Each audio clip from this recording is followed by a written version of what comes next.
sejam bem-vindos ao Raising Insights número 4. Hoje estamos aqui com o Jimmy para conversar um pouquinho sobre a publicidade brasileira ao longo das décadas. É isso aí, Madu, obrigado. Mais um Raising Insights, né? Mais um Raising Insights. Esse programa que começou despretensiosamente contigo apresentando e que agora já tá fazendo história. Vida longa ao Raising Insights. Vida longa.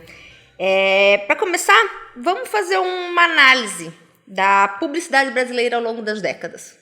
A gente comentou, né, Madu, no vlog que a gente começou agora recentemente, né, no primeiro episódio da Audiência na Prática, como o brasileiro é criativo, né? E recentemente eu li um artigo escrito pelo Washington Oliveto, grande publicitário. Sim. Que até comentei com você, a gente conversou bastante sobre. E ele fala nesse artigo sobre como a publicidade brasileira evoluiu ao longo dos tempos, né?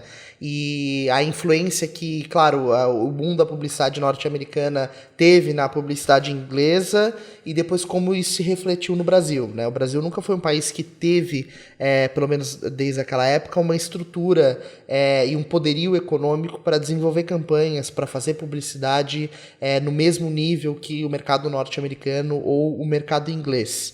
E o Washington muito bem coloca que a saída, né, o caminho que os publicitários, os criativos brasileiros encontraram foi trabalhar com campanhas que tinham uma base simples, um pensamento simples e que entregasse a mensagem de forma criativa. E parafraseando o que ele falou, né, como na publicidade o simples funciona muito bem, a gente começou a desenvolver uma expertise e uma tradição brasileira de criar campanhas, de criar comunicações que comuniquem as coisas de maneira simples e com grande impacto. Porque se tu olhar para trás, né, ele começou, inclusive nesse artigo, ele começa falando da questão da década de 80, né, e que ele fala que nós tínhamos publicitários muito criativos, nós tínhamos, vamos dizer assim, uma mão de obra muito criativa, mas nós não tínhamos aquele aparato tecnológico. Sim. Né? E tinha essa defasagem, vamos dizer assim, nós não tínhamos uma tecnologia como a gente tem hoje para fazer 3D ou as grandes partes do design gráfico, né? Sim, ou as produções de filmes publicitários, né, ou coisas do tipo. Na verdade, é uma questão da evolução do mercado. O Brasil, hoje, a estrutura que a gente tem no país é magnífica, assim, né, em termos de capacidade técnica para produção publicitária. Mas nem sempre foi assim. E também hoje os equipamentos, a estrutura técnica está muito mais democratizada do que era no passado, né? Tu acha que em função disso nós não dependemos tanto... Porque assim, no passado, na década de 80, vamos dizer, nos anos dourados, que ele diz da publicidade brasileira, e aí ele faz uma referência à Inglaterra e aos Estados Unidos, a criatividade era o ponto principal para driblar né, a falta de outros aparatos. Vamos dizer, aquela famosa expressão, se a gente faz com limão, a gente espreme e faz uma limonada. Mas hoje em dia nós temos tudo isso. Então, acho que essa entrada massiva da tecnologia, ela, vamos dizer, não é que ela mascara a criatividade? Na verdade, assim, quando isso aconteceu, isso é um fato da globalização. As coisas, elas ficaram muito mais acessíveis do que eram antes. E isso permite que mais pessoas possam se dedicar ao ofício do marketing ou da publicidade. Porque hoje com a internet, você tem acesso a tudo que você precisa saber para desenvolver uma campanha, tem as ferramentas, você consegue adquirir os equipamentos de forma relativamente fácil, né? E isso acaba, digamos assim, estendendo a capacidade de realização para mais pessoas. E aí, é claro que com a tecnologia fazendo grande parte do trabalho que antigamente um criativo, um publicitário fazia, você acaba, em alguns casos, reduzindo a participação da capacidade criativa, digamos assim. Mas eu não acredito, assim, firmemente que isso seja ruim para a publicidade, porque quem tem uma capacidade criativa ampla, quem se prepara, quem estuda para isso e quem se dedica para construir trabalhos de impacto, acaba fazendo com que a tecnologia potencialize o alcance. Então, quem sabe o que faz na publicidade ainda está se destacando, né? Mas você não acha que abriu portas para... Porque ele fala que a publicidade brasileira se perdeu. Sim, isso é um ponto bem contundente. Na verdade, o ponto que ele muito bem coloca é que como essa questão do reconhecimento publicitário, dos prêmios, né, começaram a ter uma difusão muito grande. O próprio Festival de Cannes cresceu absurdamente. Então, muito mais leões passaram a ser entregues ao longo do tempo. Antigamente, as empresas que eram contempladas com essas premiações muitas vezes ganhavam prêmios no seu país, no seu mercado. Então, uma campanha era primeiro premiada por prêmios ingleses para depois ir ser premiada num festival global e aí levar essa conquista para casa. E o que acontece é que o fato de um publicitário ou de uma agência ganhar um prêmio traz, obviamente, uma visibilidade muito grande. Traz você trazer um troféu publicitário para sua agência, né, ou para sua carreira, isso agrega um valor muito expressivo. E o ponto que ele coloca da publicidade ter se perdido é que o foco das agências deixou de ser produzirem campanhas de impacto para serem dignas de ganhar prêmio, para ser produzir campanhas para ganhar prêmio. E aí ele critica essa questão de agências que começaram a produzir campanhas sobre, às vezes, clientes fictícios ou projetos que, na verdade, não rodaram, só para ter um artifício, ter uma pegada muito fora da curva para chamar a atenção dos prêmios e aí receber essas premiações. Esse é o ponto que ele coloca. E realmente, assim, a gente vê que recentemente isso acontece, né? Eu acredito que agora, com a difusão do acesso a esse tipo de coisa ficar sendo falada, ser vista, né? A gente pega a própria, depois dos anos dourados de 80, ali teve a década de 90, onde isso começou a acontecer muito, mas nos anos 2000, como a informação começou a ter um alcance muito grande, você não consegue mais burlar algo nesse sentido, ou criar uma campanha muito fictícia, sem nenhum embasamento, porque fatalmente isso vai cair na internet, as pessoas vão descobrir, e isso vai gerar uma crítica, né? Assim, eu entendo que os prêmios, eles são importantes, né? Eles dão visibilidade para a agência ou para o publicitário, mas eu acho que eles não refletem, vamos dizer, o dia a dia ou o todo. Sim. Porque você pode, num ano, ter um prêmio bom, mas as outras campanhas não serem tantas. Então, eu acho que quando as empresas vão atrás de agências ou de publicitários, elas têm que olhar um todo e não os troféus pendurados na parede. Sim, sem dúvida. Até quando isso passa a deixar de ser um reconhecimento legítimo, assim, e passa a ser mais um adesivinho que você cola no álbum, né? Mais um selo que você ganha. Isso é realmente bastante crítico, assim, né? Eu venho de uma família que sempre trabalhou com publicidade, eu nasci nesse meio. Minha vida profissional eu iniciei no marketing já digital, né? Trabalhei por pouquíssimo tempo com marketing tradicional. E desde então eu acompanho as premiações, os grandes publicitários, tenho eles como referência, assim como a minha família atuando nessa área também tinha e trabalhava para se destacar no seu mercado. E o fato é que essa abertura do mercado de publicidade fez com que pessoas que talvez não tenham se dedicado tanto para ser publicitário ou para trabalhar com marketing ou para construir uma tradição nesse sentido, começassem a prestar esse tipo de serviço para o mercado.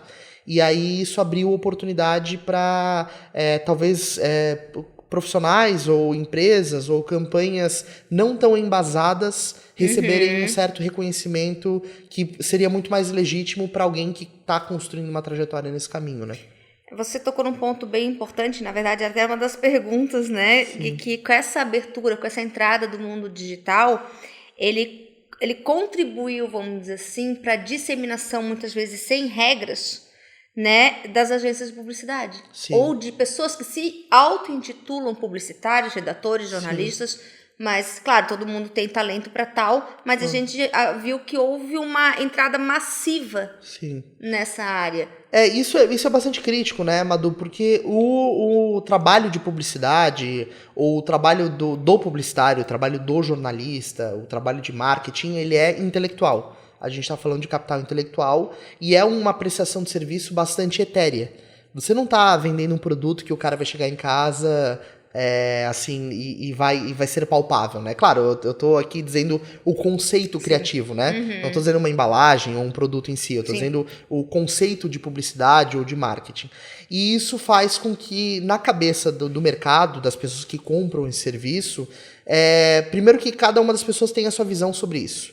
E segundo, que esse conceito fique meio que voando, assim. A pessoa ela não tem o discernimento para entender, por não ser a área dela, o que é um bom profissional de marketing ou o que é um bom profissional que vai executar uma campanha publicitária.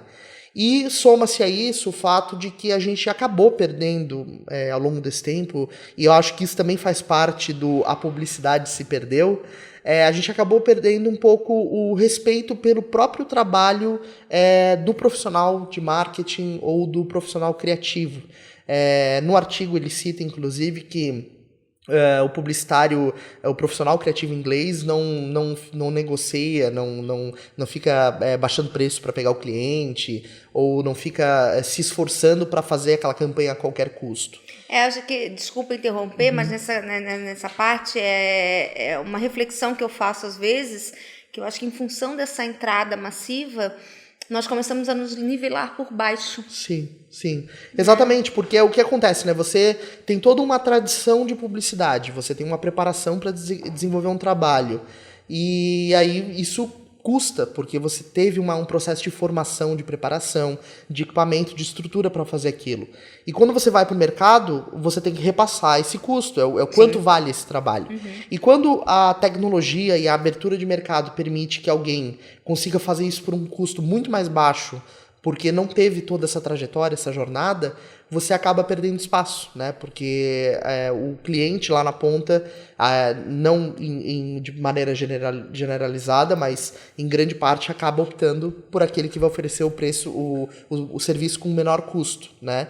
E aí que começa a questão do ciclo vicioso de desvalorização do trabalho criativo. Porque se você tem no mercado presente profissionais que tenham a capacidade técnica e embasamento para cobrar um valor, e você também tem clientes instruídos para saber o quanto aquilo vale, não tem espaço para quem tenta burlar isso, né? Você blinda o mercado. E não foi isso que aconteceu no Brasil.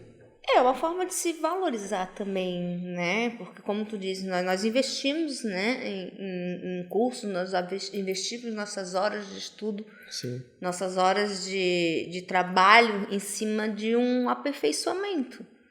Né? Não que os outros não façam, mas eu acho que para ganhar o cliente, o jogo ele não está tão claro e não tão limpo. Sim.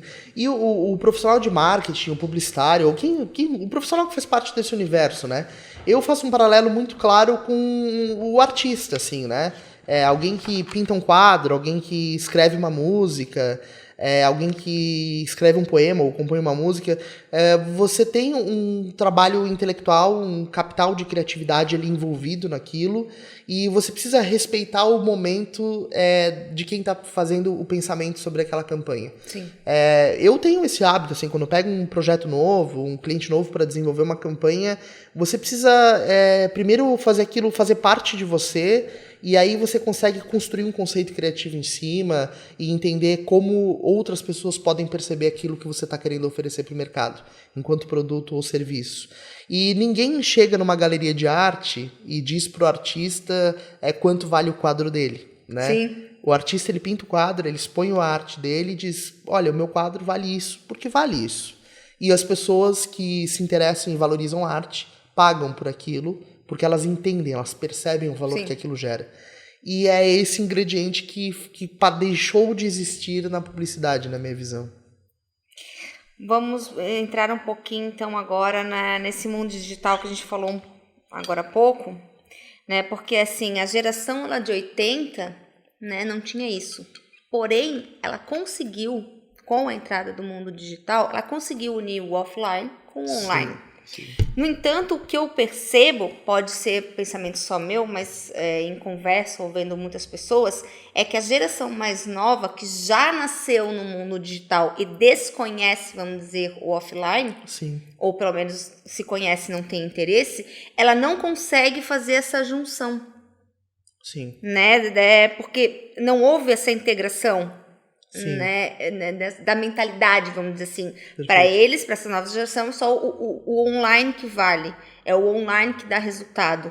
E nesse artigo do Oliveto, ele fala que a mídia que mais cresceu, acho que foi na Inglaterra, entre 2018 e 2019, foi o rádio. Sim. Então, como é que a gente consegue, né, fazer esse casamento? É que, na verdade, assim, eu acho que nesse caso há um erro da forma... Não um erro, mas assim, a forma como isso se apresentou para o mercado acabou gerando equívocos, né? O marketing offline e online, eles nunca deveriam ter sido pensados de maneiras separadas. A gente não está falando de dois marketings. A gente está falando de canais diferentes. Canais de um mesmo marketing. Então, você tem o canal televisão, o canal rádio, o meio em que você utiliza para distribuir a publicidade ou para distribuir a comunicação. A internet, ela veio para trazer novos meios, novos caminhos para distribuir a comunicação. Mas foi construída uma narrativa no mercado de, olha, agora é o marketing digital, né? Houve uma ruptura. Houve uma ruptura como forma de diferenciação de mercado, para oxigenar, para as empresas poderem oferecer um novo serviço. Então isso começou a ser construído dessa maneira, quando na verdade, na minha visão, isso deveria ter sido apresentado como uma nova forma de comunicar, e não um marketing diferente. Eu menciono isso porque, por exemplo, os meus sobrinhos, eles não leem jornal, eles não folheiam, eles não veem revista. Né? Eles leem livros físicos, né? Você pega no papel. Mas de resto é só o universo online.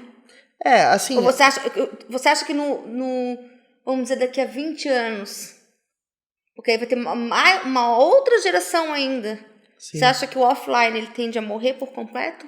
Na verdade, isso nunca vai acontecer, na minha visão. O offline... Porque falou-se muito, né? Na entrada da TV, falou-se que o rádio ia morrer, assim como com a entrada da internet, a televisão ia perder o seu espaço. Como ela perdeu realmente um pouco. A gente não pode dizer que não. Sim. Na verdade, assim, o que há é uma transformação na forma como a informação é consumida. Então, o rádio ele vai continuar existindo e ele está se perpetuando no formato de podcast através da internet.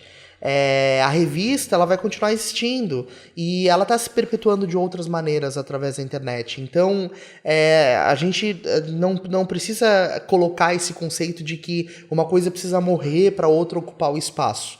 É um processo de transformação. De outra parte, os meios offline, digamos assim, o rádio, as revistas, as publicações impressas de maneira geral, elas sempre vão ter o seu espaço, né? Na verdade, o ser humano não vai deixar de usar papel. A gente está usando menos, a gente está utilizando mais os meios digitais, mas existe um potencial enorme para publicações impressas de nicho, por exemplo. Até porque, né? Dependendo a cidade em que você mora, né, o local onde você está, às vezes a mídia online nem chega direito à internet. Sim. Né? A gente tem que. A gente que mora em cidades que funcionam, a gente às vezes desconhece, mas tem lugares que, né? A internet não chega, mas o rádio chega. O rádio chega. Aí é que tá. Entendeu? E eu acho que dependendo do objetivo que a pessoa quer, as mídias offline elas trabalham bem. Elas entregam o valor. Sim, eu sinto muita falta de algumas publicações impressas, né? Eu sempre fui muito fã, por exemplo, da revista Info, da Exame. E sempre fui leitor desde de muito novo. E aí a revista Info foi deixando de existir, né, na forma impressa. Eu consegui conquistar um espaço na revista Info. Eu tive um texto meu publicado na revista Info antes dela deixar de existir, que para mim foi um motivo de felicidade, assim, né? Porque eu sou muito fã dessa publicação. Depois ela foi para a internet, era uma revista de tecnologia e deixou de existir. Mas eu sinto que há espaço para publicações impressas, há muito espaço para o rádio. Todo mundo consome rádio, né? Quem não entra no carro e não liga o rádio para ouvir música? A gente não pode dizer que a gente está o tempo todo no Bluetooth, ouvindo Spotify ou qualquer outra coisa. A gente também escuta um meio tradicional. Uma hora ou outra você é impactado. Então, há espaço para todos os meios. E inteligente é o marqueteiro que consegue construir narrativas e campanhas que se perpetuem de forma combinada por diferentes meios, sejam offline ou online. E em função dessa, vamos dizer assim, dessa ruptura, né, entre o offline e o online, ou que seja a não utilização de forma adequada a esse não casamento por algumas pessoas ainda. Então, como é que nós vamos... porque na década de 80 ele falava da excelência na publicidade, mas naquela época só existiam os meios offline. Sim. Né? Hoje nós temos o offline ainda e o online. Sim. Né? Então, dentro desse universo, como é que você classifica a excelência na publicidade? Olhando esse cenário. É que, na verdade, a excelência, ela não está atrelada à forma ou ao meio. A excelência está atrelada àquilo que você realiza. Então, se o objetivo de uma campanha é comunicar um produto, é comunicar um serviço, se você quer gerar valor e impactar as pessoas, e a sua campanha consegue fazer isso, você foi excelente naquilo que você se propôs a fazer. Independentemente se você usou rádio, TV, podcast, um pombo-correio para comunicar. Se a informação chegou e ela foi bem recebida e percebida da maneira que deveria, a excelência aconteceu. Mas vocês acham que essa excelência, às vezes, ela não é muito bem entendida ou ela sofre, ela é atrapalhada, vamos dizer assim, no quesito de que nós usamos muitos jargões na língua inglesa. Sim. Né? Sim. Eu acho que a gente às vezes fala de advertisement, a gente fala news, brand. Então, você não acha que a gente acaba perdendo um pouco a nossa identidade e com isso se perdeu essa excelência da publicidade da década de 80 que não sofria tanto, vamos dizer, com essa globalização? É que exatamente, a gente tem dois efeitos, né? O primeiro da globalização, a influência que a gente recebe de outros lugares, e querendo ou não, o inglês é o idioma universal, né? A gente consegue se comunicar de forma global utilizando o inglês. Mas sim, a gente deixou muito para trás o nosso idioma, a nossa essência, né? Em suma. As pessoas, elas têm até eu estava conversando com um amigo meu que mora na Espanha, e ele falou como o brasileiro tem a síndrome do vira-lata, né? Isso é uma coisa que eu fiquei pensando bastante depois. A gente sempre tem essa sensação de a gente está num país de terceiro mundo, num país subdesenvolvido, num país que tem muito para aprender. A gente vai para os Estados Unidos, vai para a Europa, percebe como em muitas coisas eles estão muito na frente de nós. Mas cada vez, e principalmente ultimamente quando eu viajo, eu percebo como nós brasileiros somos privilegiados e como nós temos muitas coisas que valem muito mais do que qualquer grande potência.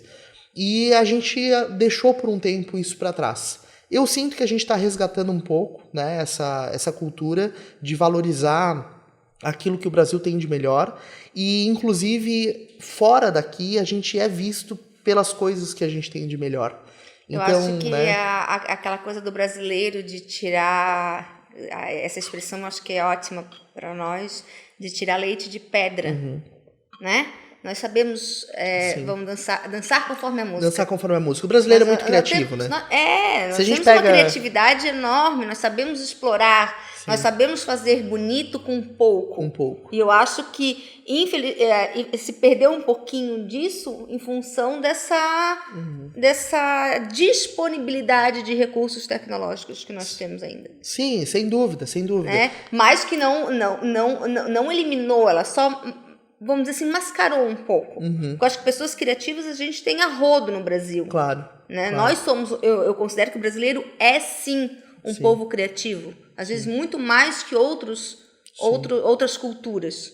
Mas que aí é a tua frase, né? Nós temos a síndrome do vira-lata. E o fato é que, na verdade, assim, quando você se propõe a fazer alguma coisa... se falta algum elemento, eu quero produzir conteúdo para a internet, mas eu não tenho o microfone adequado, ou eu só tenho o meu celular. Cara, o brasileiro vai dar um jeito de produzir o conteúdo e vai ficar legal. Ele vai conseguir fazer bem feito. Esses dias até estava vendo, não sei qual era o vídeo que eu vi, a menina não tinha um tripé, aí pegou uma caneta, botou um elástico, um clipe, sei lá, e fez um tripézinho atrás do celular E aquilo ali ficou perfeito. Exatamente. O vídeo pronto, ninguém tá vendo que tem um clips atrás, como se, né? Funcionou. Funcionou. É o MacGyver, né? É o MacGyver, exatamente. e tem muito gringo que, se acontece uma coisa desse tipo, buga, assim, né? Pô, o que não tem um tripé, não vou gravar o conteúdo, né? E essa menina encontrou um caminho, uma forma. Eu acho que essa essência precisa ser resgatada, né? Essa visão e essa capacidade que a gente tem de inventar as coisas. Penso que a gente está indo muito nessa linha. Eu já vejo... a internet está fazendo isso. A força da cultura brasileira, quando você começa a navegar no Twitter da vida, ler o que as pessoas estão falando, na internet como um todo, você vê a força que os nichos e que a visão que o brasileiro tem sobre a vida está tomando em proporções globais, né? E isso me deixa muito feliz, assim. A gente está se fortalecendo culturalmente como nação. Há uma luz no fim do túnel. Há uma luz no fim do túnel, sem dúvida. E isso está gerando cada vez mais impacto para o mundo, né? O que a gente faz aqui no Brasil, em termos de nível técnico, de qualidade, já é igual ou superior ao que acontece fora, e a gente está somando a isso a nossa criatividade. Então, em pouco tempo, o Brasil pode ser uma grande potência em várias áreas, e é nisso que eu acredito. Como é que eu diria? Você já resumiu bem essa visão de futuro que você tem, mas o que falta para chegarmos lá? O que você acha que falta? Principalmente a gente começar a tomar consciência de tudo que a gente tem na mão, né? Deixar de ficar pensando que falta alguma coisa. Na verdade, não falta nada, né? Todos os ingredientes que a gente precisa para fazer a nossa receita já estão dados. A gente está num local muito propício para fazer acontecer.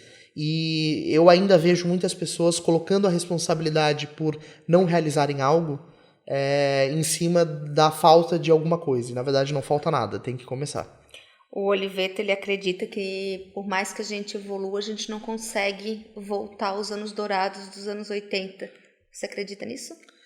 Eu acredito que a gente, obviamente, não vai voltar aos anos dourados como eles eram em 80, porque a gente já tem outros milhares de caminhos abertos para a gente seguir. Mas eu vejo certamente anos dourados pela frente de outra forma. Mas que a gente vai viver anos dourados, eu não tenho dúvida, porque as pessoas que hoje estão construindo a publicidade no Brasil, os novos profissionais, a capacidade de realização que marqueteiros, publicitários, jornalistas estão tendo e a autonomia que essas pessoas estão recebendo através da internet vai levar a gente por um caminho de alta produtividade, de impacto e de visibilidade e destaque global. Não tenho nenhuma dúvida sobre isso. Então é isso aí. Então Obrigado, vamos aguardar o que nos espera o mercado publicitário nas próximas décadas. E principalmente trabalhar para que isso aconteça. Juntos, né? Juntos, exatamente. Então fica aqui o nosso papo, nosso Raising Sights número 4. Espero que vocês tenham gostado. E até a próxima. Até a próxima, nos assista em todas as redes, né, Madu? Estamos lá. É isso aí. Valeu. Tchau.